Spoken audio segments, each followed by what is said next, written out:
It's not always life or death. You can always lower the stakes.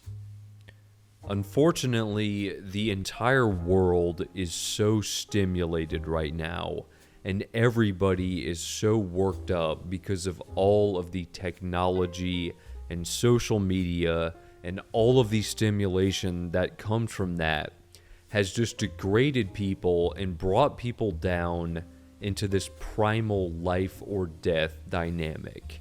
And everybody is constantly being put into fight or flight mode from all of the insanity that is being thrown at them on a daily basis.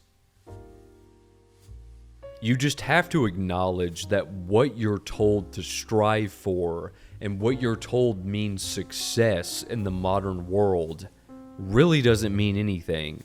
And all it does is constantly stress you out, overstimulate you, and put you in that life or death dynamic.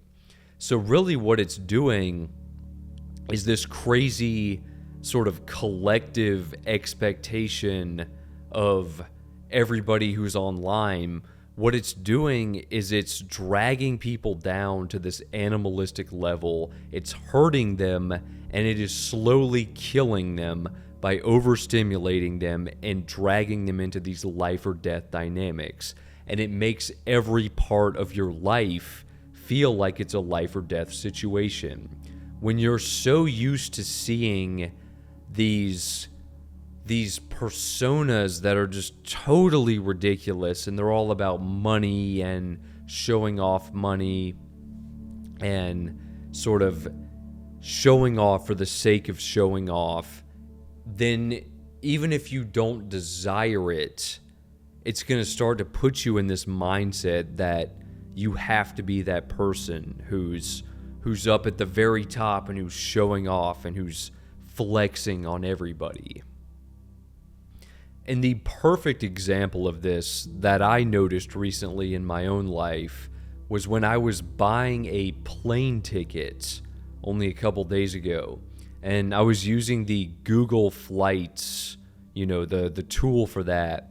And I kid you not, the way it broke down the different prices based on like either economy, business, or first class, the economy class is now referred to as the no flex class. But the fact that an economy plane ticket is literally referred to now as no flex just tells you everything that you need to know about the ridiculous situation that you're in. Because you're basically being tricked into thinking that there's like a bear or a lion or a tiger chasing after you 24/7.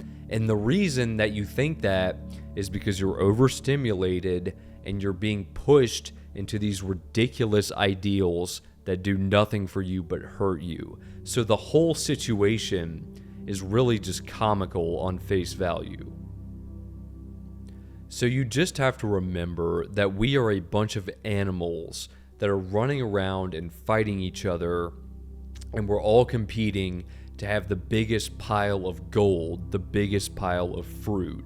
And then, because of social media and technology, we've been taught that the ultimate goal is to sit on top of that mountain of gold and fruit and point your finger at all of the other animals and laugh at them.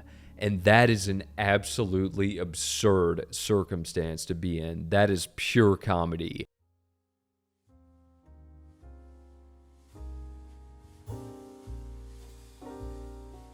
So even if you try your best to just be totally free from the digital stimulation and the social media narcissism, it still unfortunately will start to bleed into other parts of your life, because that is the collective belief of everybody. That is unfortunately how a lot of young people think. And, it's not just young people, it's affecting every generation, but it's especially affecting young people. But even if you're trying your absolute best to put complete distance between yourself And that ridiculousness, which is great, you should try your best to have some level of that. Even if you're totally separated from it, even if you're off of social media entirely, that extreme life or death dynamic is unfortunately going to come down into the other parts of your life, because that's the way that the majority of people think.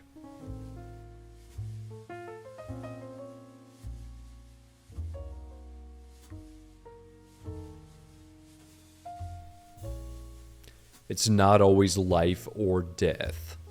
You're just being tricked by ridiculous circumstances that are making you believe that that's how you have to live.